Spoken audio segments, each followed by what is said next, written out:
Capítulo 5. Curas mentais em tempos modernos. Aula de número 30. Na página 92, Dr. Joseph Murphy vai nos levar a uma viagem de mais uma história que a gente chama de milagres.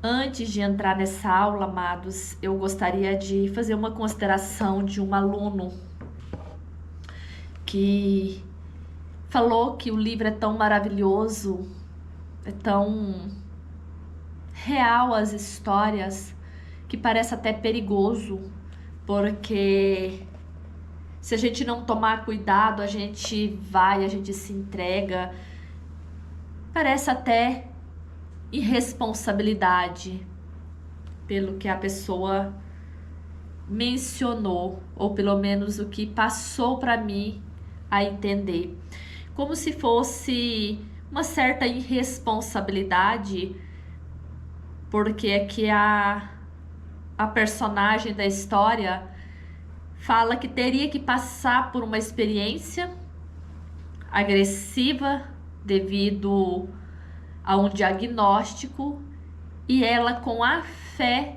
com a ação correta direcionada de uma oração científica, fez uma cura. E eu gostaria de dizer que não é fácil, como as pessoas já acham que é. Falar por falar não cura. Dr. José Murphy deixou isso muito claro nos 4 primeiros capítulos. Tanto que ele nos trouxe a um raciocínio para que nós compreendesse primeiro, antes de entrar diretamente nesses métodos que ele utiliza para fazer as curas. Eu não vejo que isso é uma forma de irresponsabilidade, não foi isso que a pessoa diz, mas vejo que quando as pessoas lê, parece muito fácil, muito simples, aí a pessoa faz uma, faz duas, faz três, faz uma semana, não acontece nada, porque a mente está vagando, não está direcionada no único objetivo, aí a pessoa desiste. Aí se você pergunta, ela fala que acredita, mas ela parou de fazer. Qual que é a lógica dessa fala? Se tem essa incoerência. Se você acredita em algo, você vai fazer esse algo. Se você acredita no investimento, você vai investir naquilo. Então eu gostaria que vocês prestassem bem atenção, principalmente que nós já estamos encerrando esse capítulo, essa é a penúltima aula, nós só temos mais uma aula para encerrar o 5º capítulo, e aqui já temos uma jornada fantástica, fascinante, de experiência, de histórias e de método para ser usado, seja aonde for nas nossas experiências. Então, na página 92, liberando a ação cinética da mente subconsciente.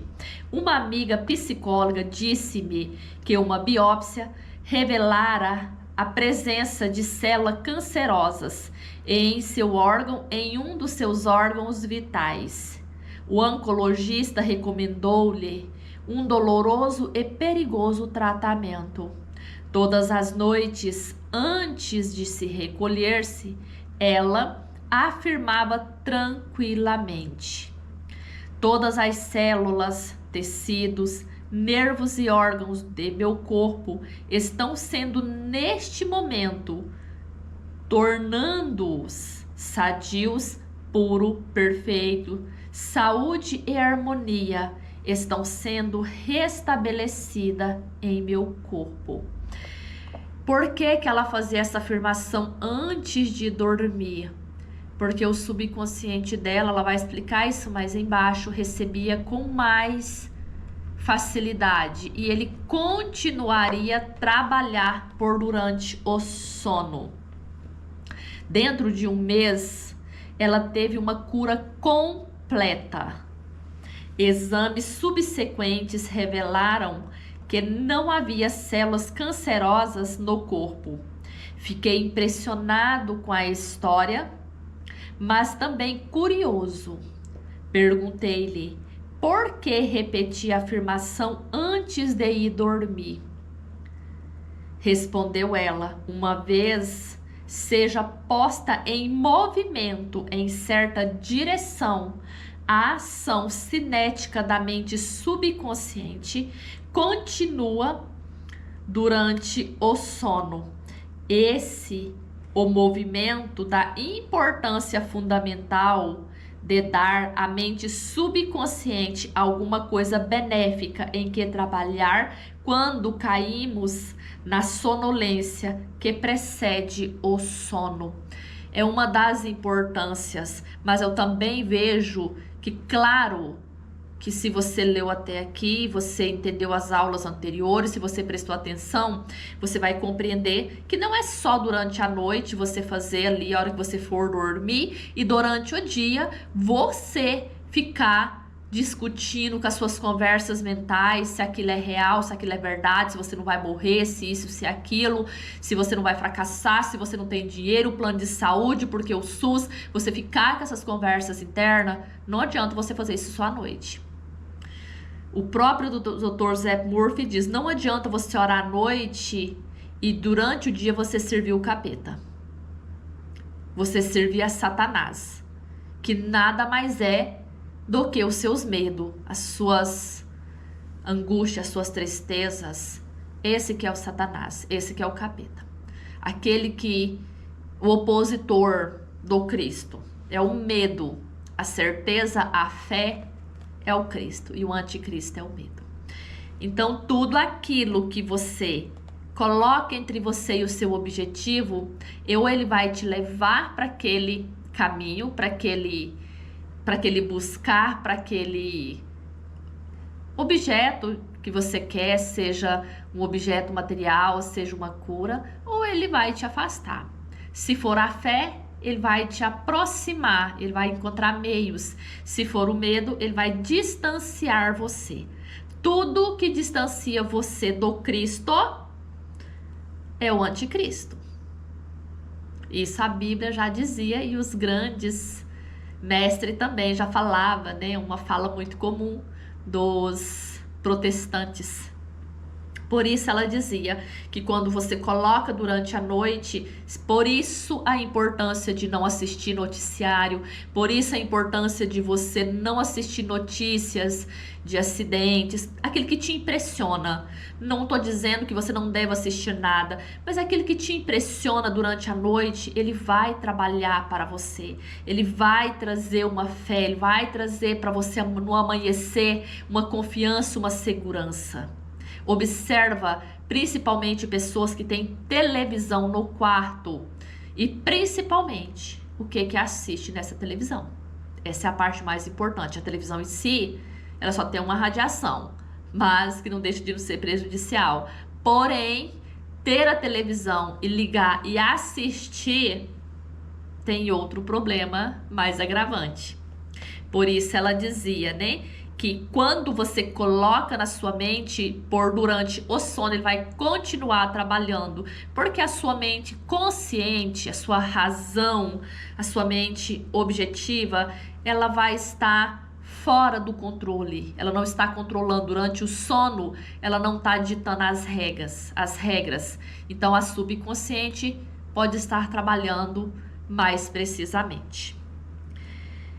É altamente recomendável que deixe de falar de suas doenças ou lhe dar nomes, especialmente nas horas que precedem o sono. Tem gente que ama falar sobre a doença, onde que ela é os detalhes. Quanto mais detalhes você dá daquela desarmonia, seja uma doença, seja um conflito, mais aquilo vai intensificar na sua experiência ou na experiência daquelas pessoas que estão compartilhando aquela informação. Por isso eu sempre digo, não comente as suas desordens a alguém que não possa te ajudar. Alguém que não vai ajudar a pagar a conta não precisa saber o valor do boleto. Coloca isso como uma regra básica da vida. Se alguém não pode te ajudar, para que você vai comentar? Para intensificar o seu problema? Só para isso que serve. A única seiva de onde elas retiram vida é a atenção e o medo que em você elas despertam.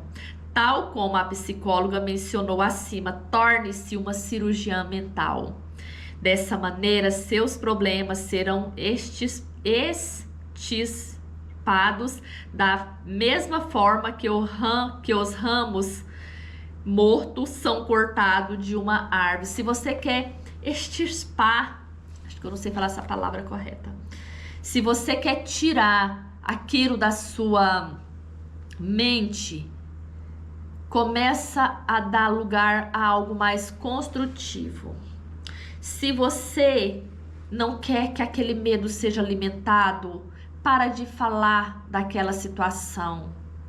Começa a pensar de outra forma. Ah, mas isso é uma realidade na minha vida, como que eu vou tirar isso? Eu escuto isso muito nas consultas. Mas a pessoa me irrita, mas a pessoa faz isso, mas o meu marido tá fazendo porque você tá dando atenção e você tá alimentando isso. Quando você parar de alimentar isso, seja com uma ação, seja com um posicionamento, seja com uma postura de forma diferente, isso tende a tomar outra direção. Se está ainda permanecendo na sua vida, é porque você, de certa maneira, consciente ou inconsciente, você está alimentando para que isso tenha vida. Por outro lado, se você vive falando em suas dores, sintomas, conversando sobre eles, você lhe dá poder. Você inibe a ação cinética, que libera o poder curativo e a energia da mente subconsciente.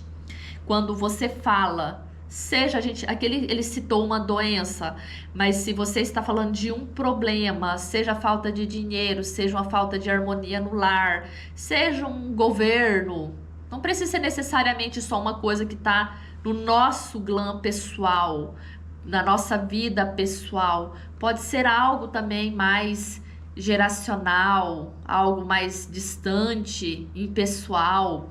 Quando você começa a falar, você começa a dar poder e vida, e aí você inibe essa ação que ele chama de ação cinética, que é na nossa mente, que responde, né, através do nosso corpo, através das nossas emoções.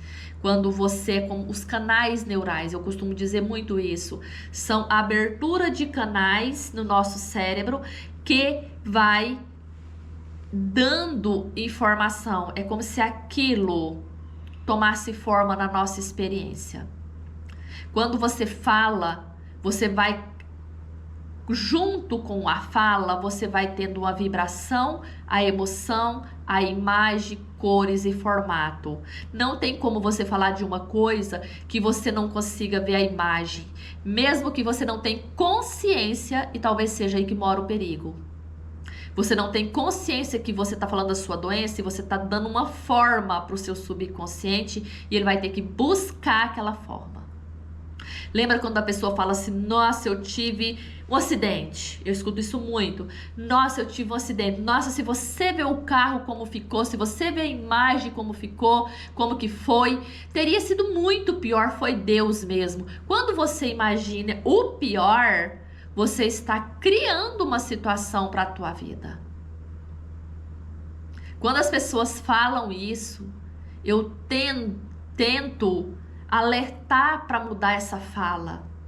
Nossa, poderia ter sido muito pior. Foi Deus que tirou o carro da rodovia, foi Deus que isso ou aquilo. Gente, toma cuidado com a fala. A fala, ela é coisa. Pensamento é coisa. Emoções é coisa. Ela dá forma à nossa vida. Além disso, de acordo com a lei de sua própria mente, o que imagina tende a assumir forma. Acabei de falar isso. Como a coisa que eu mais temia. Sature a sua mente com as grandes verdades da vida e caminhe para frente, iluminando pela luz do amor. Como sempre, Dr. Joseph Murphy, o que a gente sempre espera de um grande mestre como ele, sempre fecha um capítulo com chave de ouro, com a mensagem extraordinariamente bela. Quando nós tememos algo, aquilo tende a tomar forma e vir ao nosso encontro.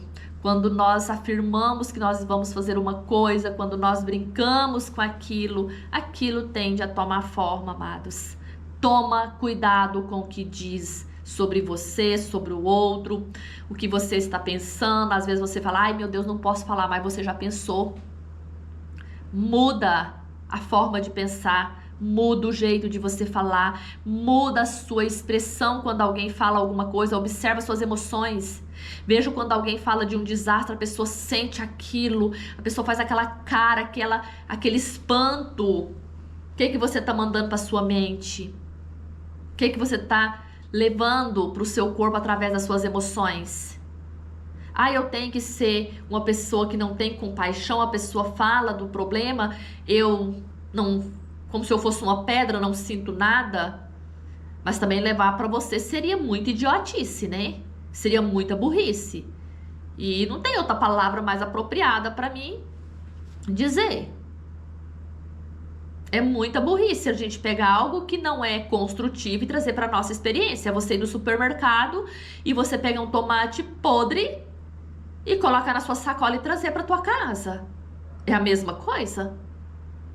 Então, você ficar assustado, alarmado com um acontecimento que aconteceu lá do outro lado do mundo. Ah, eu não tenho que ter compaixão pelo meu irmão. Compaixão é outra coisa. Compaixão é você emanar vibração de amor, de cura, de sabedoria. O que você está fazendo é emanando medo, é alimentando cada vez mais, porque isso é energia e nós não precisamos estar presente para a gente fazer esse tipo de oração contrária. Inclusive o Dr. Joseph Murphy fala isso. Você ter medo, você sentir uma vibração ruim é a mesma coisa de você estar emanando uma oração. Só que ela, o contrário, aquilo que você teme veio ao seu encontro e aquilo que você ama faz parte de você. Então nós precisamos tomar cuidado. Essa aula foi bem curtinha e para compensar a anterior, que foi bem grande, e eu deixo com vocês essa reflexão, principalmente nesse final, quando o Dr. Joseph Murphy diz para a gente tirar os sintomas da nossa fala, da nossa cabeça, das nossas conversas. Cuidado com o que você fala do seu irmão, cuidado quando você aponta as virtudes adormecidas dele. Você está orando para que ele intensifique na vida dele. E não tem como você não receber uma medida daquilo. Dar é o mesmo que receber. Aí você pode estar dizendo, mas eu estou vendo a conduta dele. Mas você não é juiz. Deixa cada um com seu mal. Se nós cuidar da nossa própria vida, nós já estaremos fazendo uma grande contribuição, nós estaremos dando uma grande contribuição para a humanidade, para esse universo. Se nós cuidar das nossas vidas, nós seremos exemplo. E o exemplo vale mais do que 1000 palavras. Reflita sobre isso. E até o nosso próximo encontro.